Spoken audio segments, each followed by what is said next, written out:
Hi guys, welcome back to my channel. If you're new here, my name's Daisy, and if you're not new here, my name is still Daisy, and today we're going to be talking about a YA genre movie franchise that everyone expected to blow up just as big as The Hunger Games or Maze Runner, but for some reason kind of plummeted into the pits of irrelevancy by about the sequel, which is really not that rare when it comes to YA genre movies, but a really interesting case because of how popular it was in the initial release. Now, if you don't know what I'm talking about, I'm obviously talking about the Divergent series, and I do want to say just before I get into this video that I actually got this idea from a comment on my last YA movie video, and that was this comment right here. So thank you so much to whoever left me this comment. I said I would make a video about it, and I'm making a video about it because I was one of those people that was a huge fan of the first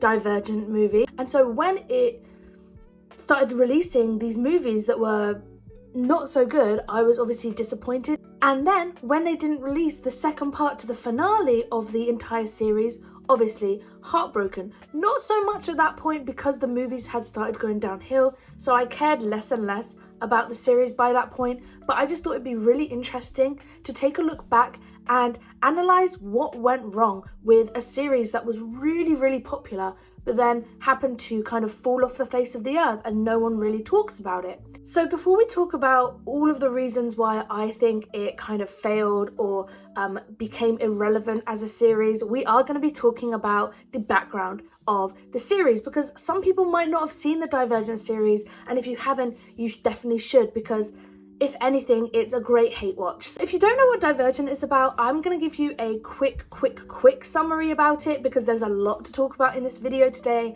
and if you haven't seen it, you should go watch it by yourself. But the basic concept of Divergent, because it's a YA genre, novel and then movie of course, is a post-apocalyptic world, it's a post-apocalyptic Earth, and it's set in Chicago, and it's basically the Earth got overrun by a virus. They decided to split people up into factions, and in those factions, they could live in society as healthily as possible. They really hone in on the human nature aspect of society, and they've basically told all these people that live in Chicago, or what used to be Chicago, that they're the only people in the world. Whatever is past the gated wall that they've got that's barbed and electrocuted and guarded by armed guards, whatever's past that is not worth knowing, or there is nothing past where they are right now in their city. Now, the city is split up into 5 different factions. You have erudite, which are the people who value knowledge over anything else. They're in charge of the medicines, the education, etc. You have dauntless, who are the soldiers, the guards for the wall. They are, people who are physically strong, people who care about being physically strong, I guess. Then you have Candle. They are the people that are the honest people. They hate lying. They are in charge of the justice system, which kind of makes sense if they hate lying, but cool. Then you have Amity. Amity are the farmers. They love the earth. They're very caring, and they live just outside of the wall's perimeter in their own little farms and own little community. It's cute. They're all hippies. We love them. And last, we have the faction for our main character, Beatrice Pryor, and that is Abnegation. Now, Abnegation are supposed to be the faction that are the selfless people. They run the government because they don't have their own interest in play, and they also feed the homeless people, or the divergent people, which are the people that are the outcasts of society in this world. But they are just selfless, and they don't care about appearance, and they don't care about modern technology, so they live a very restricted and they live a very simple life. Now, you might have heard me mention Divergent earlier and talking about how Abnegation feed the Divergents. The Divergents are people that don't fit into certain factions. When you turn 18, you go through this testing, and this testing tells you which faction you fit into. Now, most people will fit into the faction that they're born into. If you're dauntless, your personality will probably be closely aligned to that. If you're erudite, you probably are brought up to care the most about knowledge, and etc, etc.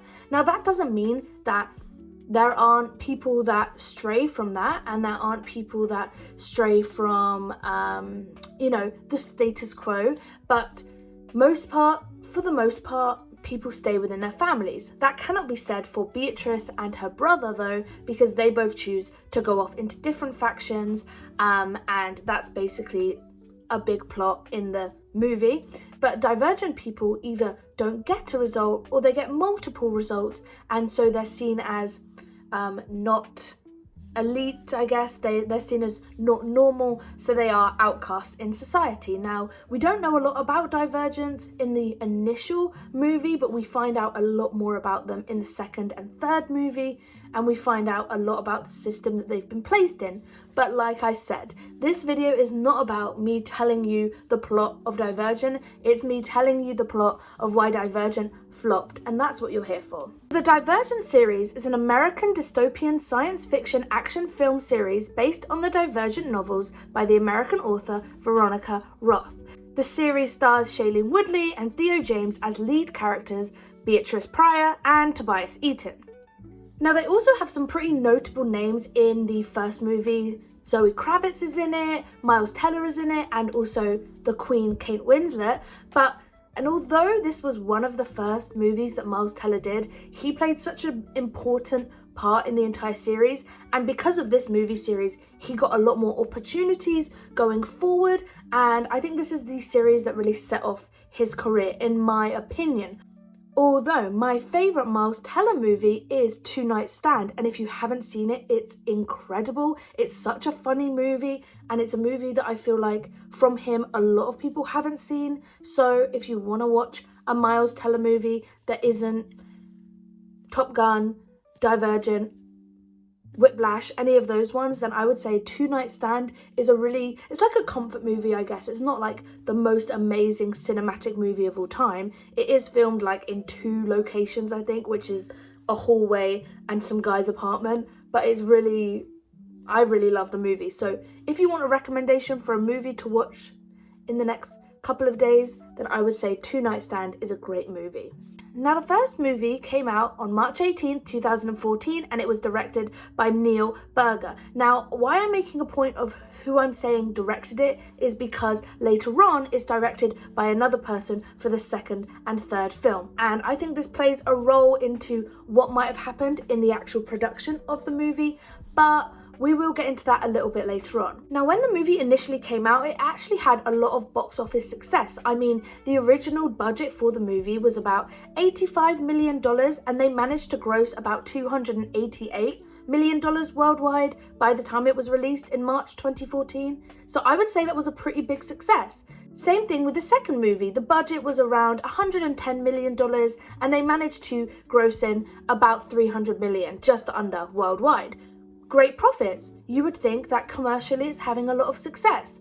But the thing is, even from the beginning, they were running into problems with the production of this movie. Firstly, because it came from books, they said that they had to cut out a lot of the content in the books to fit it into a movie that was under 2 hours long. Because, this isn't Bollywood. We can't make our movies 3.5, 4 hours long. Although that is literally my favourite part of watching a Bollywood movie, is that it takes up an entire afternoon. Movie recommendation number 2. If you've never seen a Bollywood movie, I would recommend Gangubai. It is my favourite Bollywood movie. It's a bit dark, but the music, the songs, is good. It's Bollywood, but it's not carefree, loving, camp Bollywood. It's dark, mysterious Bollywood. It's a really good movie. Again, you should go watch it. But it is also very adult rated, so keep that in mind if you want to go watch it. Okay, thank you. The third movie actually had around the same budget as the second movie, about $110 million, but in the box office it only managed to gross about $179 million worldwide. And a lot of people were not really shocked by this because at the time there was a lack of hype around the Divergent series. There are a few reasons for this, and if you know me and my videos, you know I love a structure, you know I love a part in my videos, and so today we're going to be talking about 4 major parts of why the Divergent series failed, unfortunately. The first reason why I think the Divergent series didn't do as well as it could have done is because of the order in which they decided to release the movies. Now, it would have been a good idea, sticking to the book, sticking to the content, to have a first, second, and third movie ending with the climax on the third movie. Now, if you've seen the books, you know what the big ending or twist is, which they actually didn't include in the movie series because they didn't get the funding for a 4th movie, or they didn't get approval for the 4th movie from Lionsgate, which is the company that released the movies.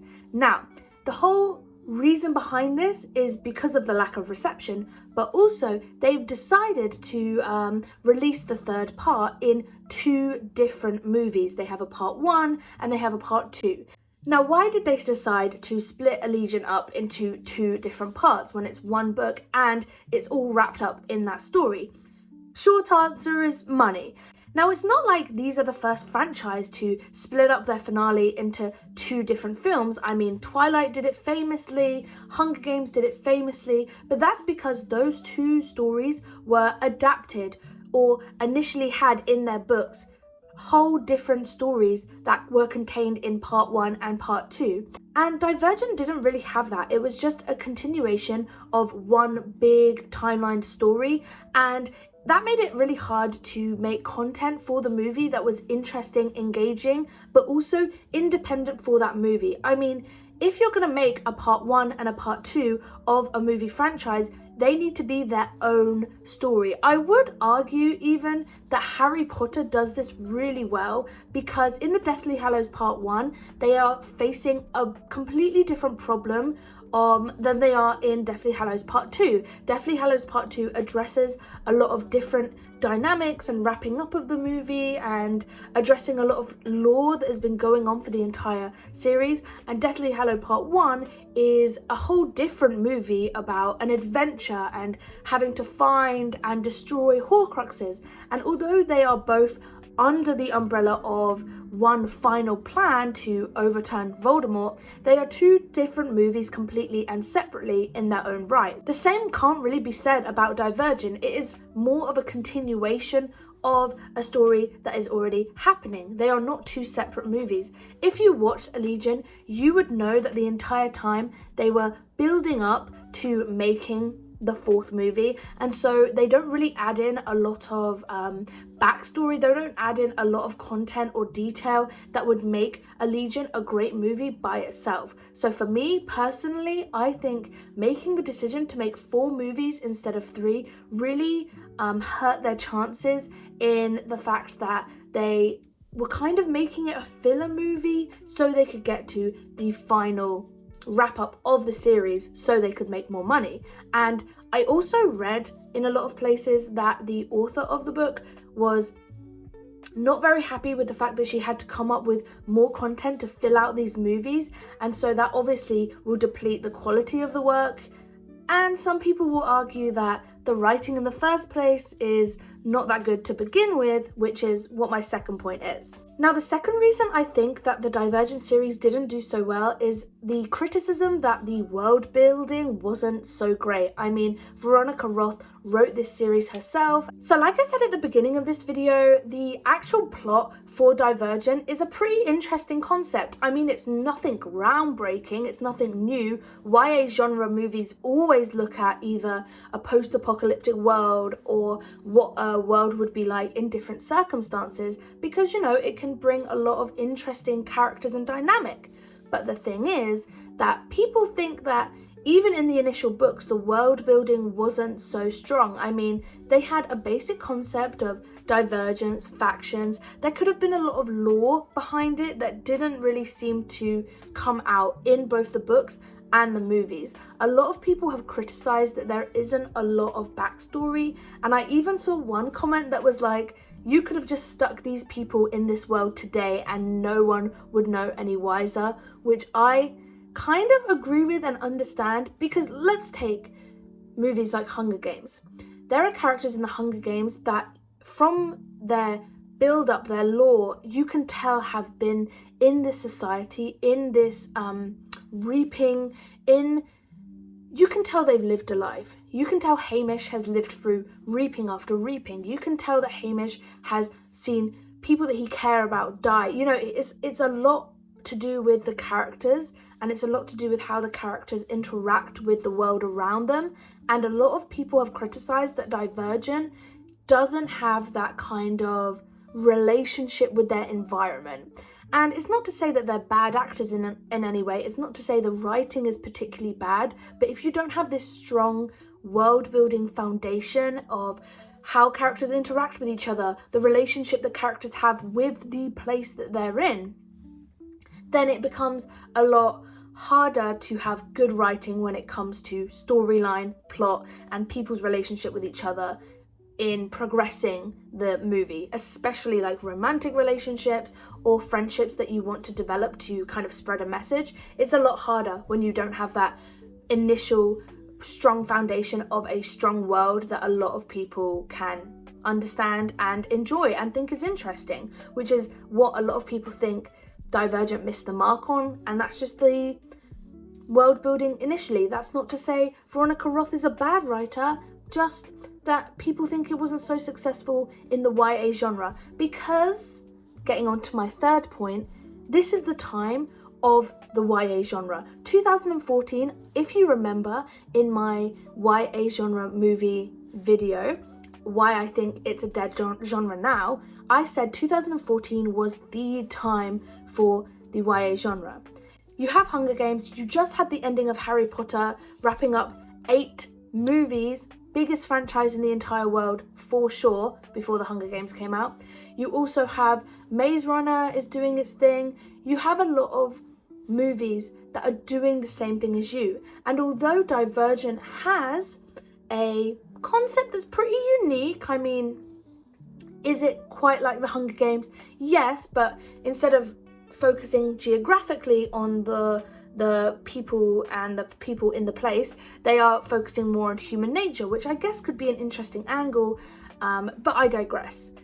It's just a basic point that at the time the genre was oversaturated, and if you weren't being better than the people that were doing the same thing as you, you were being worse. And that's not to say that it's a bad movie. The first Divergent I really loved, and I would argue that the first Divergent could have taken Maze Runner, given it a run for its money. The first Divergent was a good movie. Theo James, yes. But when it comes to other franchises that are doing the exact same thing as you, releasing frequently, then it's really hard to keep up with your competitors, especially when they are filming these movies back to back to back, like they did with Lord of the Rings. Lord of the Rings, they made it into multiple parts, but because they filmed it back to back, the hype was still there. The characters still looked the same, the hype was still there, the story felt like it was a continuation. But because they were taking breaks in between these movies, the hype was naturally going to dip, and so you needed to keep up appearances. For example, The Hunger Games, yes, it took a while to make these videos, but they were going on press releases, they were doing interviews, they were doing videos with each other. They knew how to keep the hype up, they were giving content. But Divergent, they weren't so successful, and maybe that's because the chemistry between the actors weren't as good as, I would say, Jennifer Lawrence and Josh Hutcherson, but who really knows? That is my fourth point though, and that's the casting. Now, I'm not saying that casting is the be-all and end-all for every YA genre movie, but when you have a storyline that's been overplayed quite a few times, the thing that can set you apart from other movies is the chemistry between the actors, and also how that chemistry is expressed on the screen. Now, a lot of people, and I know it must be hard to kind of live up to the chemistry of Jennifer Lawrence and Josh Hutcherson, but a lot of people will compare you to that couple, because not only is it clear that they have an underlying kind of will they won't they that people love in the YA genre, but they also have a dynamic of a love triangle which brings people in. And a lot of people felt like Shailene Woodley and Theo James just didn't really have that kind of chemistry. I saw a few comments that said she wasn't attractive enough to play Beatrice Pryor, but I don't agree with that. I love Shailene Woodley. I think she's done some great movies. She did a movie with Miles Teller, actually. I can't remember the name of it, but I'll put it here. It's a great movie. You should go watch it if you haven't. But I don't think it's not that she wasn't attractive enough, because that's a crazy thing to say, but I think it was that she didn't play the character as the character should be played. It didn't really make sense that Beatrice was this meek, kind of shy person, and then she was wanting to go dauntless and wanting to be this kind of outgoing person. It's not that I'm saying she couldn't do that, but it just didn't really make sense in the way she was portraying it. And listen, I know a lot of it was meant to be that inside she had this natural fearlessness, or inside she had this kind of natural rebel against the system, but it wasn't really shown to us until the later movies, especially not in that first movie, that she was willing to do that. And a lot of the, you know, badass stuff that she was doing felt kind of performative and felt kind of unnatural. And I think that's like really related to how she played the character. So for me, I just think it wasn't a great fit. Not that she wasn't looking like the character should, but she wasn't playing the character as most people envisioned the character when they were reading the story. And also it was in a way that wasn't really successful when it was portrayed on the big screen. Now, talking about Theo James, a lot of people thought his performance was wooden.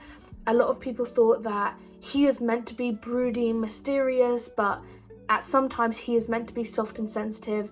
And a lot of people feel like he didn't deliver with that. I disagree. I think he's a great Thor. I think someone that went through what he went through and now has found someone that cares about him, I think is something that Theo James played pretty well. I just don't think they had chemistry with each other. And it was pretty obvious in press releases, interviews, but also on the screen. It was pretty obvious that they weren't meant to be together. And so for people that want to watch a YA genre movie where it's very obvious that these people have underlying tension, or not even underlying, like outgoing affection for each other, then when you have a couple that don't have as much chemistry, people aren't really into it, you know? So I feel like that's a big reason why it wasn't as successful as it could have been.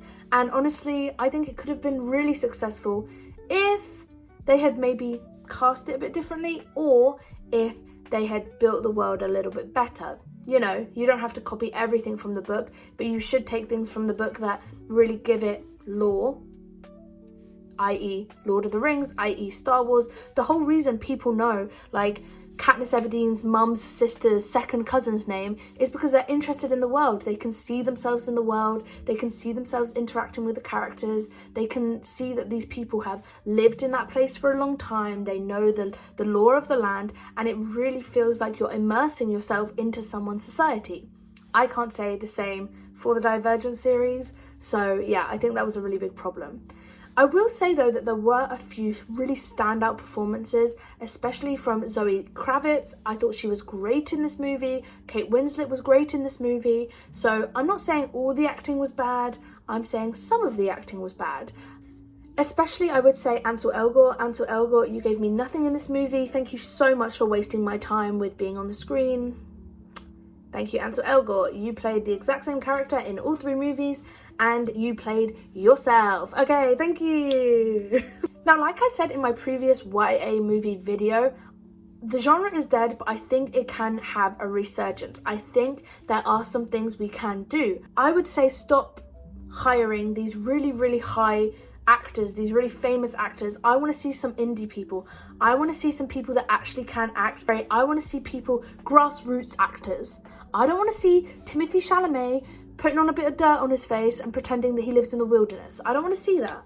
I don't want to see a boy that looks like he has iPhone face living in a world where there's no technology. I don't want to see that.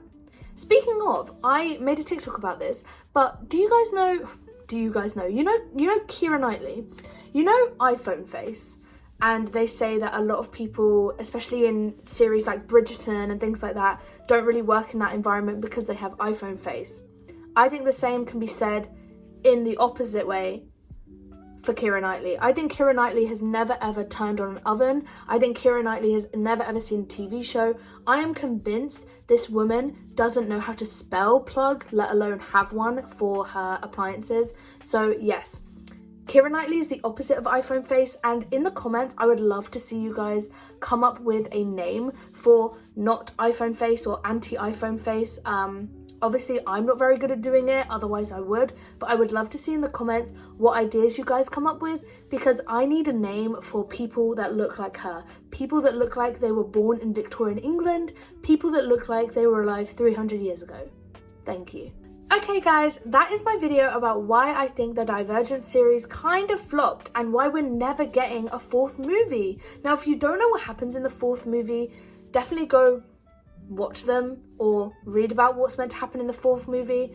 I think it's a pretty good idea that they didn't make a fourth movie, because people would have had this roller coaster of pretty mediocre cinema, and then they would have had that big end reveal and they would have been like, oh, so we don't even get a happy ending at the end? Oh yeah, sick. But if you do enjoy this video, please don't forget to like and subscribe and let me know what you think about the Divergent series. More importantly, let me know what you think about Hunger Games, Maze Runner, Harry Potter. Let me know what you think about Miles Teller, and if you do go watch Two Night Stand, please let me know what you think about that too. Okay, I'll catch you in the next one. Bye!